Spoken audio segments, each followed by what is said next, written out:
Cairo is chaos, but hidden inside is a completely different world. One where you can walk on top of ancient gates, get lost in thousand-year-old streets, and even discover secret passageways most people walk straight past. Today, we're spending an afternoon in the heart of Islamic Cairo, and trust us, this is not what we expected. We're starting at Bab al-Futuh, the Gate of Conquests, one of 3 remaining original gates into the old city built over 900 years ago. But what most people don't realise is that you can actually go inside it. Allow to the people to visit this. Okay. Yeah, but they make it special for us. And once you step inside, it's dark, it's narrow, and it feels like stepping straight back into medieval Cairo. It's like a corridor. Wow. So it's a fortress. Yeah. Stand here, Sure. watching. Oh wow, Yeah.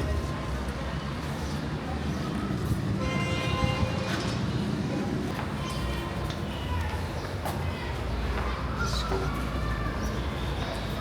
Here, it's like hieroglyphic. Yeah. So this part, because most of the old city, it's built by the casing stone of the Great Pyramid and the pyramids. Sure. So most of the people, they take it, the casing stone from the pyramids and they built houses and mosques and also the walls. Wow. Yeah. Is that where part of the pyramids had collapsed? Yeah, the casing stone. Casing because, of it, yeah, yeah. the cover stone from outside. Here also you can see some by the hieroglyphic. Yeah. Yeah. You can see the Ankh, Yeah. the key of the life. It's Yeah. called Ankh by the hieroglyphic language. Sure. Yeah. Okay. Good shout. Good shout. your head, I was going to say, I'm sure you struggle as well. Something unique. No one can do it for you. Believe me. No, for sure. Climbing up the narrow staircase reveals further fortifications within the tower, defensive positions that once protected ancient Cairo. Whilst it's not the oldest architecture in Cairo, it's amazing to see how the style and techniques changed with different outside influences throughout its history. Here the oil, the oil. More of oil. them, yeah. Here also. Wow. Oh, but that's quite the drop, isn't it? Yeah. And also here. No, he's yeah. Wow.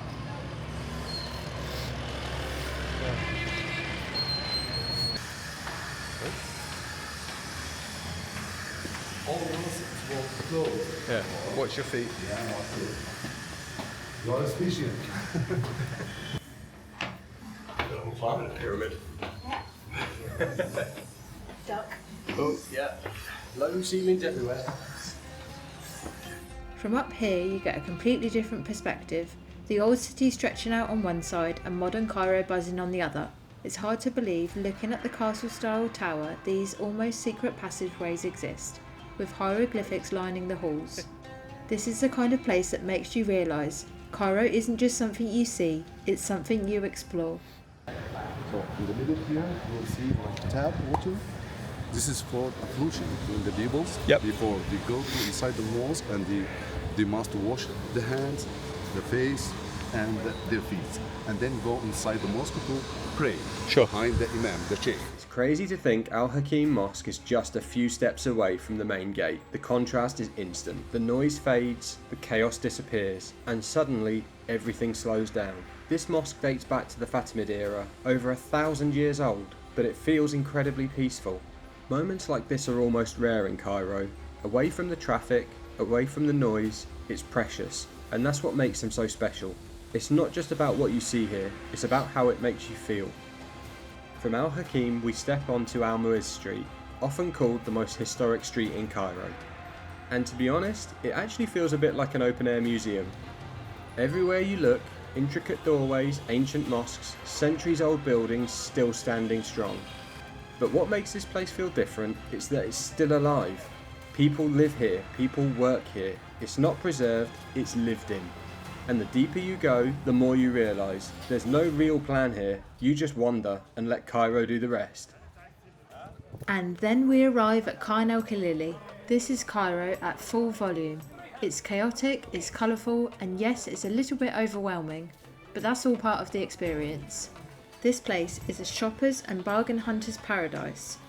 The art of haggling is alive and kicking here, so be sure to get your negotiating skills ready as you'll be put to the test.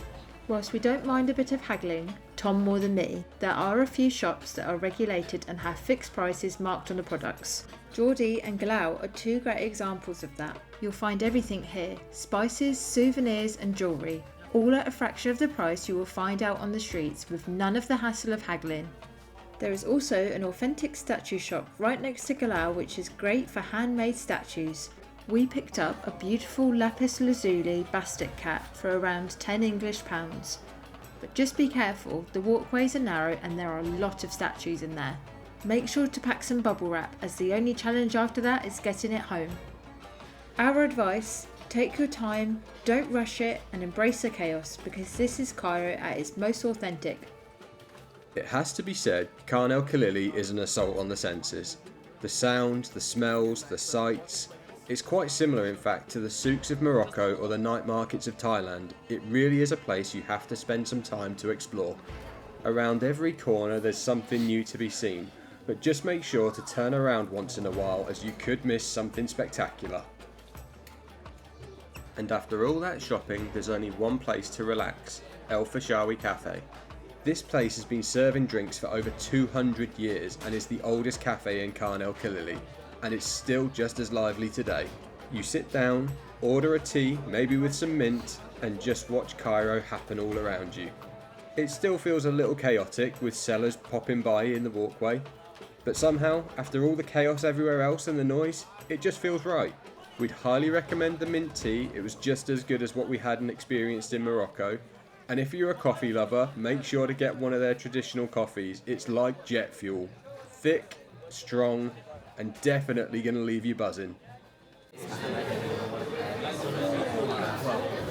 That's experience.